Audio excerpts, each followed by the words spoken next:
अगर आपके भी माइंड में ये क्वेश्चन आता है कि क्यों अच्छे लोगों के साथ ही सब कुछ बुरा होता है, जो लोग भगवान में मानते हैं, पूजा पाठ करते हैं, जो लोग नियत से चलते हैं, उनके ही साथ क्यों सब कुछ बुरा होता है, एंड जो लोग कुछ नहीं करते हैं, भगवान में मानते भी नहीं हैं, उनके साथ क्यों सब कुछ अच्छा होता है।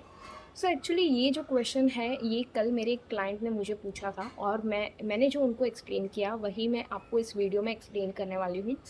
ये मेरी खुद की अंडरस्टैंडिंग है, मेरी सेल्फ अवेयरनेस, और जो भी मैंने सुना है, पढ़ा है, उससे मेरी ये अंडरस्टैंडिंग है। हो सकता है ये किसी और का पर्सपेक्टिव ये चीज़ के ऊपर कुछ अलग भी हो सकता है। बेसिकली 5 प्रकार के कर्म होते हैं, उसमें से 2 कर्म के बारे में हम बात करेंगे। सबसे पहला है प्रारब्ध कर्म, यानी कि जो कर्म हमने पास्ट लाइफ में किए हैं, ठीक है, अच्छे या बुरे, उसका फल हमें इस लाइफ टाइम में मिल रहा है, ठीक है। सेकंड चीज़, संचित कर्म, यानी कि अभी करंटली आप अपनी लाइफ में क्या एक्शन ले रहे हो, अभी करंटली आप अपनी लाइफ में क्या कर रहे हो, उसका फल आपको जाके आगे मिलेगा, ठीक है। अभी इसी तरीके से मान लो कि 2 घड़े हैं आपके पास, एक है पुण्य का घड़ा और एक है पाप का घड़ा। हो सकता है आपकी प्रारब्ध कर्मा बहुत प्रारब्ध कर्मा में आपके पाप का घड़ा भरा हुआ है, और वो पास्ट लाइफ में कहीं ना कहीं कंप्लीट नहीं हो पाया। तो अभी प्रेजेंट की लाइफ में यही आपके कर्मा जो है वो कंप्लीट हो रहे हैं, यानी कि अभी आपकी क्लींजिंग हो रही है। अभी आपका जो टाइम है वो पाप का जो घड़ा है वो क्लींस होते जा रहा है, और तब तक आप जो अच्छा कर रहे हो वो कहीं वेस्ट नहीं हो रहा है, वो कहीं नहीं जा रहा है, वो आपके पुण्य के घड़े में भर रहा है। यानी कि आपका पुण्य का घड़ा अभी भी खाली है, तो वो भर रहा है आपकी करंट एक्शन से। आप जो भी भक्ति कर रहे हो या फिर कुछ भी कर रहे हो, जो अच्छी चीज़ कर रहे हो, आप अपनी नीयत अच्छी रख रहे हो, वो आपके पुण्य के घड़े में ऐड होती जा रही है।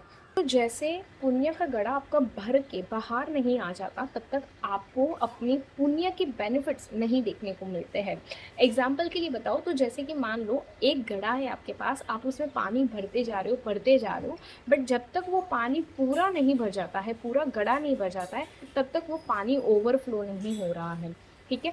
इसी तरीके से जब आपके पुण्य पूरे घड़े को भर नहीं देंगे, तब तक आपको वो अपनी ब्लेसिंग्स के फॉर्म में नहीं दिखाई देंगे। बट इसका मतलब ये नहीं है कि आप पुण्य नहीं कर रहे हो और भगवान आपके पुण्य को देख भी नहीं रहा है। सेकेंडली, यही जो क्वेश्चन है वो सेम क्वेश्चन युधिष्ठिर ने श्री कृष्ण जी से भी किया था महाभारत में, एंड श्री कृष्ण जी ने भी कुछ इसी तरीके से आंसर दिया था। श्री कृष्ण जी ने कहा था कि अगर आप एक बीज आप बोते हो आज के दिन, तो उसका फल आपको तुरंत कल नहीं मिलेगा, ठीक है। अगर आपने एक आम का पेड़ उगाना है, तो सबसे पहले आपने उसका बीज डाला, ठीक है, और वो जो पेड़ है वो सारी सीजन में से पास होगा, वो गर्मी सहेगा, वो बारिश सहेगा, वो ठंडी सहेगा, और फिर जाके वो आम का फ्रूट आपको देगा। सेम वे यही क्वेश्चन माता पार्वती ने भी शिव जी से किया था, एंड उन्होंने भी इसी तरीके से कहा था कि जब सोना बनता है तो उसे अग्नि में से पसार होना होता है, ठीक है। और कोई राख को सोना नहीं बनाता है, जो भी राख बचती है, जो भी एशिस होती है, उसे कोई सोना नहीं बनाता है, ठीक है।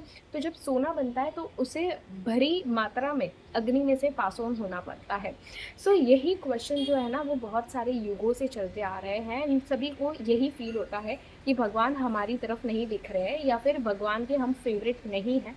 बट ऐसा नहीं है, इनफैक्ट आप ही हो जो भगवान के सबसे ज़्यादा करीब हो, बिकॉज आपकी जो कर्मा है वो क्लींस ज़्यादा हो रहे हैं। अगर आपको ये चीज़ अच्छी लगी है तो आप मुझे कमेंट सेक्शन में ज़रूर बताएं।